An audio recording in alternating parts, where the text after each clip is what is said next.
Hi, this is Christine with Ziedman Development. Today I'd like to do a broad overview of all the features that are available in the Salsa Engage integration with Razor's Edge using Importacular.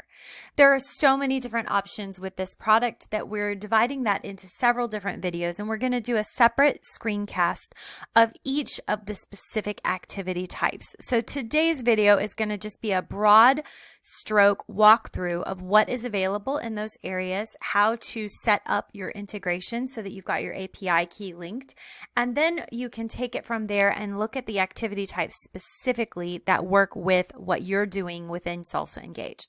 So just to get started, I want to show that I've clicked on my data source here for Salsa Engage. Now, I've already authenticated my database, but I'm going to show you how you can change that authentication if you need to. But usually the first time you open this, if you click on Salsa Engage, click on Start, it's going to pop up that authentication window. But if that doesn't happen, you can always click on Salsa Engage, come down to Data Source Settings, and click on Authentication Settings. And this is the screen where you would enter that API key. So you can see my API key is already there. If you need a little bit of help finding your API key, you can just click on this hyperlink here. That'll help get that number for you so that you can plug it in and integrate your databases. So once you've done that, you would click OK. Since mine's authenticated, I'm going to click Cancel instead. So from there, once we've authenticated our API, we would need to select our data. So there's two ways that you can get to that data selection. The easiest one would be to click on your data source, which in this case is Salsa Engage, and then click Start. But if for any reason you need to make a change, or if that hasn't pulled what you need, you can always update those choices by clicking on Data Source Settings and clicking on Data Source Criteria. So I'm going to show you that screen. So it looks like that. And same thing, let's show you what it looks like when I click on Start. So you can see it does the same thing, but sometimes you would need to go back and use that data source criteria under the data source settings just to make a change. So when you get on this screen, you can see that the first thing we need to choose is to select our activity type. We do have quite a few options here just because of all of the different features available to you within Salsa Engage. So the first one would be your fundraising one-time gifts. So just like it says, this is going to pull over those one-time gifts that are coming through fundraising in Salsa Engage. The second option is for fundraising recurring gift setup. So just like in Razor's Edge, a recurring gift is the placeholder that tells you when you can expect the payments to come. It's not actually the payments. That's what this allows you to do. So you can link that recurring gift setup to import those recurring gift setups into Razor's Edge so that you can add the schedules, that you can create that projection and do that tracking of gifts. So just because those aren't actual gifts, then as the payments come through, you would use the fundraising recurring gift payments in order to bring in the payments and apply them to the recurring gift setup within your batches. So in addition to those areas, I know that peer-to-peer events and donations are a big part of why people work with Salsa Engage. So you can bring over those event registrations. Along with that, you can bring over some guests and additional purchases, things like that. But if you just want to look at peer-to-peer donations, you can do that with just the peer-to-peer donations. Similarly, if you're working with petitions or targeted actions, you can bring those over as specific activity types. Or you can work with an entire event that may not be a peer-to-peer event, or you can work with your supporters. So if you have data that you want to bring over regarding supporters, but not specific to any of those other areas, that is an option available to you. Just so you can kind of see how this process works, I'm going to go ahead and select those one-time gifts. So once I've selected my one-time gifts, then my boxes below may be grayed out if that area is not available, or it's going to default those dates to the last time that I ran the process. So you can see that I just ran this process and accessed it just a few minutes ago.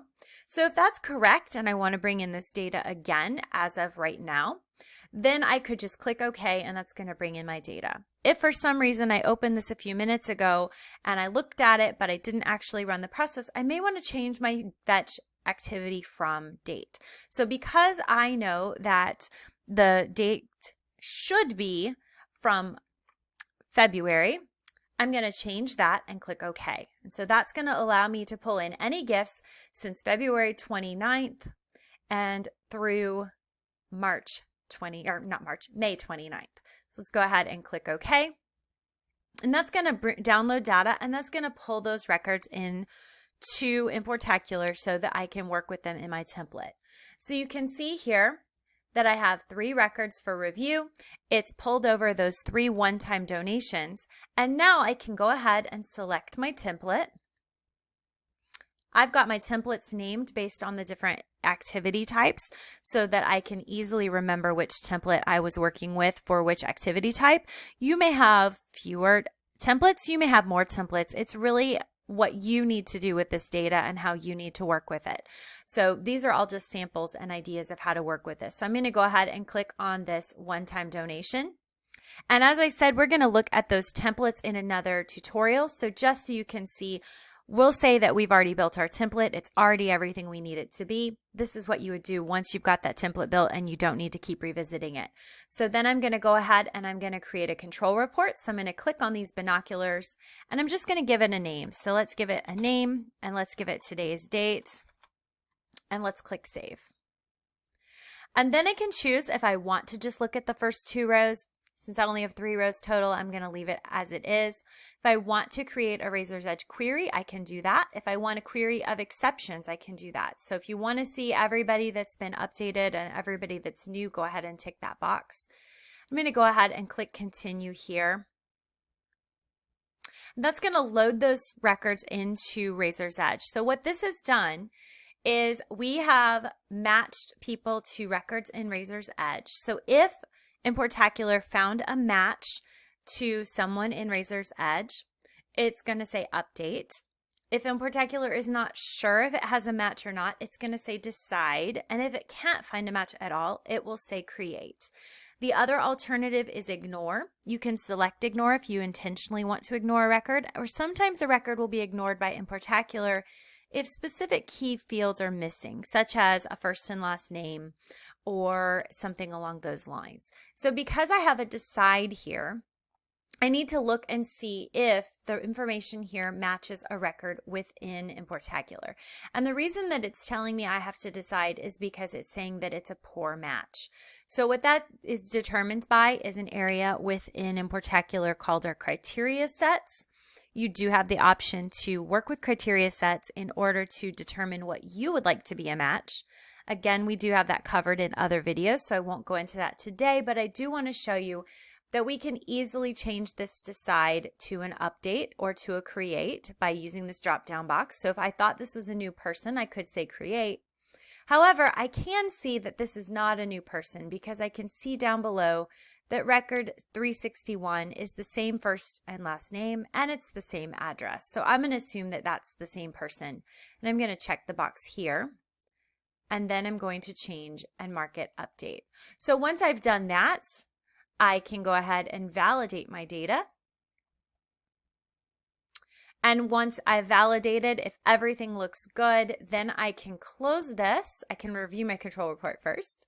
I can review my control report, make sure everything looks how I expect. I've got no exceptions. I can see my template and I can see my properties. So let's close my control report. Let's close this. And then I would just import my data.